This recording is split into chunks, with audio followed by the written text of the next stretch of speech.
Hello and welcome to my presentation. My name is Fida, and today I'm researching how sampling is viewed in today's world based on culture, authenticity, and copyright. Some key definitions before we begin.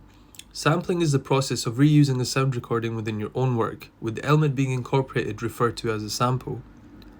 The context behind this research stems from three main questions. How has sampling evolved? How have the views on sampling progressed? And is there such a thing as good or bad sampling? In the early 20th century, jazz artists in New Orleans frequently sampled melodies and progressions into their own live performances to pay respect to fellow musicians. This borrowing of compositions became an inside joke between jazz players and started the original practice of musical sampling. However, it was hip-hop music that predominantly brought sampling to the forefront.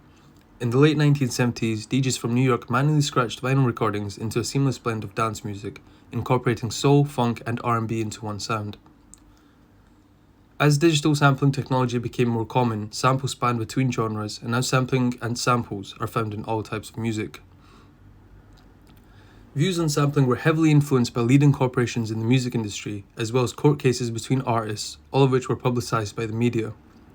In the 1970s, when sampling became especially prominent, many major labels considered it to be stealing, and this led to musicians and listeners outside of hip-hop to believe the same.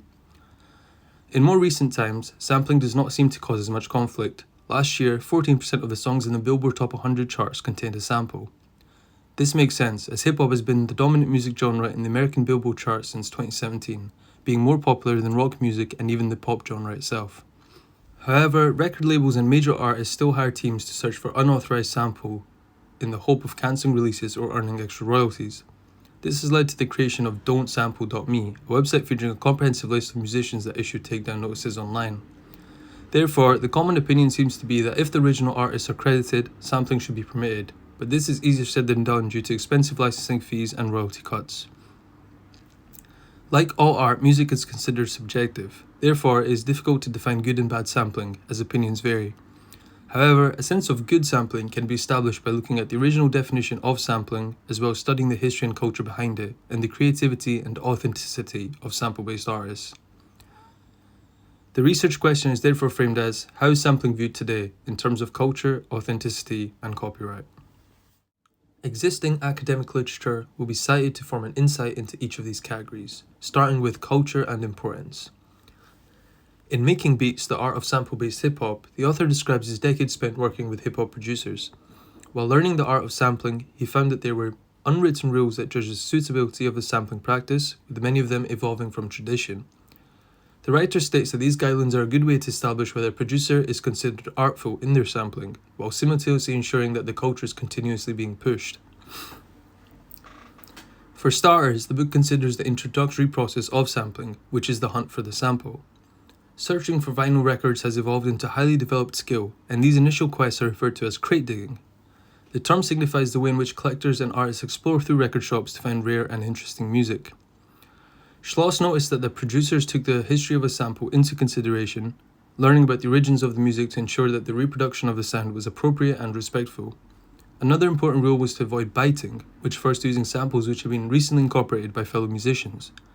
In terms of using the sample, Schloss explains that there needs to be an evident level of effacement for the final product to be considered original. Each of these guidelines portray the essence of sampling culture, as well as providing a means to judge authenticity and creativity. These unwritten rules act as a way of connecting time periods together, not just through the samples used, but the idea of sampling itself. Strange Sampling, Nina Simone and Her Hip-Hop Children. Within this journal, Tilla analyses the influence Nina Simone has had on hip-hop. Although Simone has always been praised for her voice and sound, Tilla explains that she owes a great deal of her success to sample-based music. At the height of her popularity, Simone used her art to depict her own vision of blackness, which inspired many listeners during the radical policies administered in 1960s America. Nina Simone acted as a figure of hope, reinventing herself through sonic experimentation, all while opposing the politics surrounding her. Arguably, the primary starting point for Simone's takeover in hip-hop was in the mid-90s, when former Fugees member Miss Lauryn Hill began citing the artist within her lyrics. In Ready or Not, one of the Fugees' most popular songs, she raps, "So while you imitate Al Capone, I'll be Nina Simone and defecating on your microphone."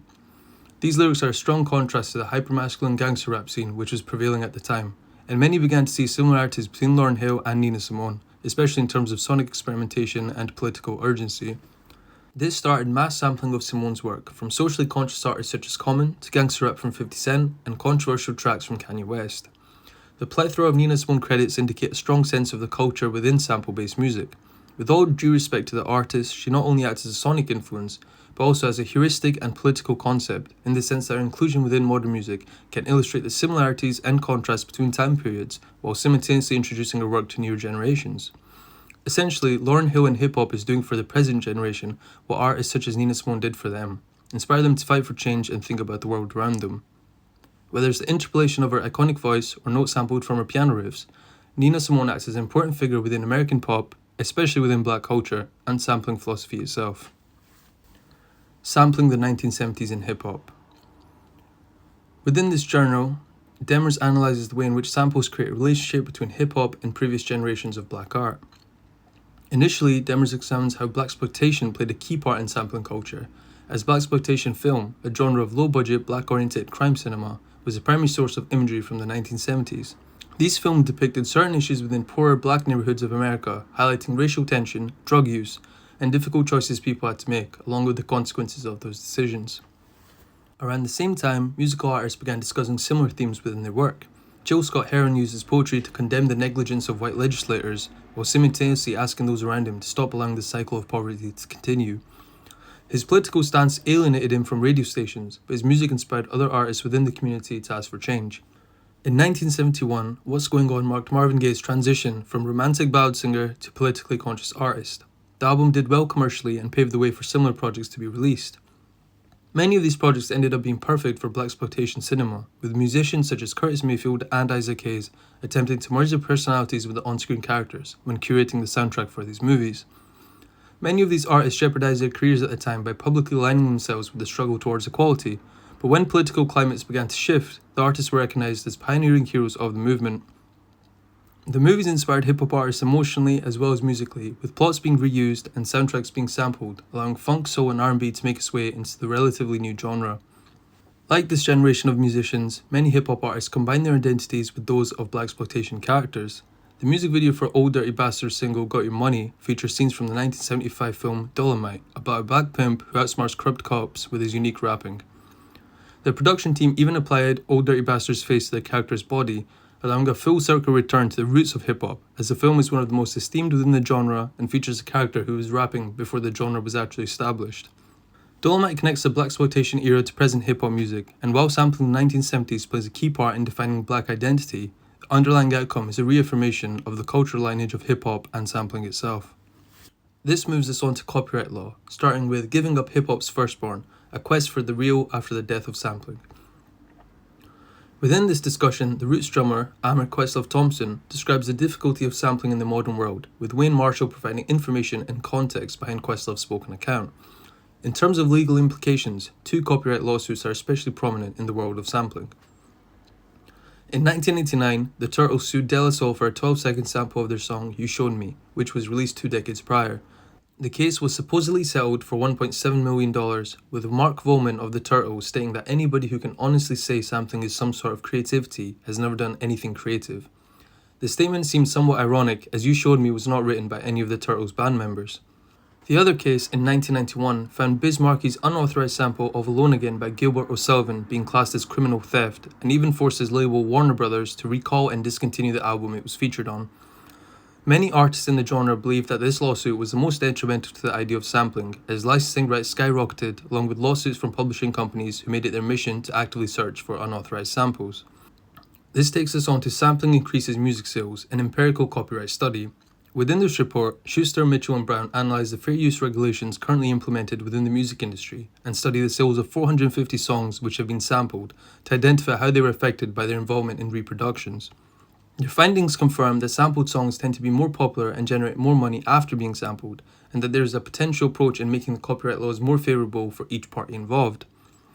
The trio suggests that until a comprehensive copyright reform is implemented, the 1976 Copyright Act must be updated to reflect issues like these, and that its adoption should be confirmed by underlying empirical research. The article provides proof that this could be especially beneficial within music sampling. The findings suggest that sampling has the potential to increase sales of the original work, and advertising value can be extremely high in certain situations, such as when the sample and sampling song are from different genres or when the sample is relatively old. The findings have strategic implications for music companies especially, as the researchers suggest that these businesses could solicit the increased sales generated by sampling by providing sample licenses for free. Lastly, we have authenticity and creativity, starting with records at play, the present, past, and sampling practice. Within this article, Chang describes sample-based music as asserting its own continuity through the involvement of recombination and recontextualization. The article suggests that sampling is a celebration of freedom, as samples continue to provide infinite possibilities, maybe even more than traditional instruments. She explains that within a new composition, the present can be defined by the past, while simultaneously being obliterated by it. Essentially, sample-based music uses sound instrumentally instead of using instruments to make sounds. Therefore, sound can be classed as the beginning of the creative process, whereas instrument-based music considers sound to be the end of the process. In conclusion, this suggests that sampling is an authentic form of music production and could even be described as having a greater opportunity for creation than conventional methods. Within a typology of sampling in hip-hop, Sewell provides a systematic approach to recognizing sounds in sample-based music, enabling her to acknowledge historical trends and artistic authenticity through interviews and song analysis. An especially principal chapter of her research involved the comparison of two commercially successful and sonically influential sample-based albums, Paul's Boutique by the Beastie Boys and Fear of a Black Planet by Public Enemy. When creating Fear of a Black Planet, Public Enemy continued to rely on funk, soul, and jazz tracks that formed the grounds for sampling artists in the last decade. However, it took a significantly different approach, utilizing multiple samples in each song and stacking them together to achieve densely layered instrumentals. This could be considered as an example of authenticity, as the group used sampling to illustrate the chaos they felt around them within the music they were creating. The Beastie Boys also sampled from similar genres, but Paul's Boutique stood out due to its use of non-traditional hip-hop samples. Many artists and listeners commended the Beastie Boys for their ability to stay true to themselves and their experiences while creating hip-hop music, exhibiting another sense in which artists remained authentic while sampling. In conclusion, Sewell identified 4 key principles from these albums that she felt exhibited creativity and authenticity. Firstly, you have the freedom to sample anything, but you must approach it in a unique way. Secondly, you should sample recordings that you personally know well and enjoy. Thirdly, you should sample music which resonates from your personal experiences. And finally, the quality of music matters more than the person making it. This is in regard to race, production techniques, equipment, and material. This takes us on to the preliminary study. It was decided that a questionnaire would be the most appropriate way to conduct this research for 2 reasons. The research involved the measurement of complex variables and would be opinion-based instead of factual, and it was the most practical way to collect the data, as it does not require too much time and can be completed digitally. The questionnaire consisted of a mixture of open-ended and scale-based questions, with participants having the option to further explain their ratings. This permitted the gathering of both qualitative and quantitative data. The format of the questionnaire remained unstructured, allowing respondents to speak freely on their views. Qualitative data was collected to recognize the feelings and perceptions people had in relation to sample-based music, and to understand the underlying reasons behind this. Quantitative data was required to allow statistical comparisons to be made, indicating how strongly respondents felt about certain aspects of sampling. This involved a linear scale rating, with options going from 1 to 5, one extreme to the other. The wording of the questions was considered for both the researcher and the respondents. Questions were kept simple and precise, avoiding the use of any specialist knowledge to ensure a range of respondents could answer them. Instead of asking long, complex questions, each category within the research was broken down into 2 to 3 simple questions, allowing clearer answers and data analysis. The content of the questions was based on each of the categories involved in the previously conducted academic literature research. Participants were asked questions focusing on the culture behind sampling, the copyright laws and credits involved, and their personal views on authenticity and creativity within sampling. In total, there were 25 responses to the questionnaire. The first question asked participants to identify the label they felt most suited their involvement in music, and they could choose more than one. Each participant marked themselves as a listener, while there were 7 musicians or artists, 3 producers, and 1 engineer. This meant that 11 of the 25 respondents had involvement in the creation of music, while the other 14 simply listened to it. For the second question, they were asked if they listened to or create sample-based music. 20 participants said yes, while 5 said no. In the third question, the participants were asked if there was a specific genre that came to mind when it comes to sampling. 18 stated a variation of hip-hop or rap, 3 stated R&B, 2 stated pop, and 2 stated Asian music. This suggests that many people are aware of the relationship hip-hop has with sampling. When asked what they considered to be good or bad examples of sampling, there were a variety of answers. The idea of providing a new experience from an old piece of art was mentioned as good sampling within 10 answers. Easily recognizing a sample was mentioned as bad sampling within 6 answers, especially when a sample had been lifted and unedited, which was described as plagiarism within 2 of these answers. A good example of sampling was given as Wu-Tang Clan's producer RZA, due to his forming of a brand through his sampling technique. The answer states that RZA uses sampling incredibly cleverly, as every time you hear a Kung Fu sample, you know that it's undoubtedly a RZA-produced track. A bad example of sampling was given as MOK Interlude from Justin Bieber's most recent album. It was described as ignorant and in poor taste, as it was an excerpt from Martin Luther King's 1963 speech. These answers remain in line with the previously published academic literature. When sampling is innovative, it can be classed as good, but when the sample choices are ignorant, it makes it difficult to accept the final piece of music. In question 5, the participants were asked if there was a sample they particularly enjoyed and why they may favour it. 6 of the answers describe combining genres as being a key aspect of why they enjoyed a particular sample, while 5 answers enjoyed the idea of a sample being a tribute. The comment provided explains how an individual can have many reasons for enjoying a sample. Based on this one track, the respondent finds that this particular song includes a sample from a song they already love, but also find that the interpolated version is something they enjoy just as much. On top of this, they comment on the producer's ability to create the music with a very short section of the original, as well as using techniques within sampling to evoke a variety of moods and feelings. Question 6 asks the participants if they consider any factors important within sampling. 11 of the 25 answers stated that the new track had to be original. 3 answers required the new song to do the original sample justice, and 3 answers commented on the source of the sample playing a key role, with the comment below stating that sample needs to be earned through hours of crate digging, whether that is the old school method or scrolling through YouTube. These results again coincide with the idea of creativity and authenticity when sampling, while also considering the cultural aspects of crate digging and doing justice to original samples. The remainder of the questions introduce a linear scale, with 1 meaning not at all and 5 meaning strongly agree. So for question 7, the participants were asked if they considered sampling to be a creative art form. 80% of participants strongly agreed that sampling is a creative art form. Only 1 of the 25 respondents did not think it was creative, while 2 were in the middle. One of the participants' opinions on the matter states that all forms of music are inspired from previous releases and implies that the origins of hip-hop and sampling may be the reason others doubt its creative nature, even though they shouldn't. The following question states that the media can sometimes describe sampling as lazy or plagiarism, and asks the participants how much they agree with that. Over half of the participants felt that sampling cannot be described as lazy or as plagiarism, while 6 of the 25 were in the middle. In hindsight, this question should have been split up into 2 questions, which will allow clearer data to be generated. The comment included finds a respondent comparing sampling to other fields of work, as well as praising sample-based music for paying respect to other artists and introducing them to new audiences. When asked if the addition of a sample might affect the authenticity of a song, again over 50% of respondents felt that the addition did not affect it. In future studies, the idea of authenticity should be defined, as this question may have been difficult to answer without a clear definition. The comment included provides different ways in which a sample could actually improve authenticity, including paying homage to a person or place, which is a key cultural aspect of the idea. The final question asks if the original sample and artist should always be credited.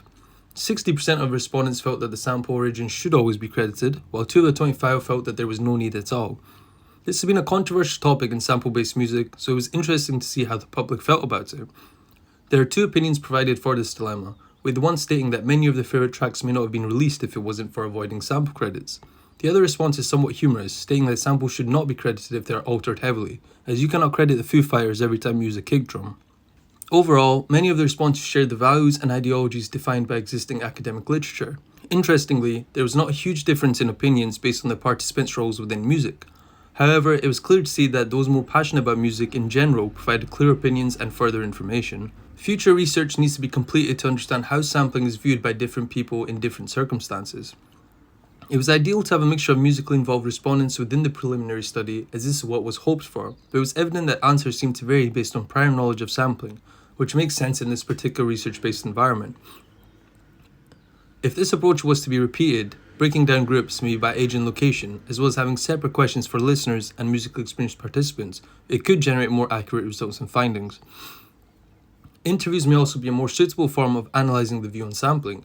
These can be conducted with head of major labels, sample-based artists, artists who have been sampled, musicians of different genres, and legislators involved in copyright law. Conversations with these specific groups could help identify how opinions may differ. Cases of good and bad sampling can also be analysed, and sample tracks can be self-produced to look further into the authenticity and creativity behind sampling. This allows the folks to shift the processes involved within the subject instead of inquiring from third parties, and can therefore be classed as a form of practice as research. It is hoped that this research will better understand how sampling is viewed in the modern world based on cultural aspects, copyright laws, and authenticity and creativity. By shedding light on these factors, the research can in turn create a basis for what good sampling may be classed as. Ultimately, it can lead to more affordable and efficient methods in licensing samples and teach those interested in sampling how to approach the craft in an appropriate and successful manner. Thank you for listening to my presentation. If you have any questions, feel free to contact me using the student number at the front of this presentation. Thank you very much.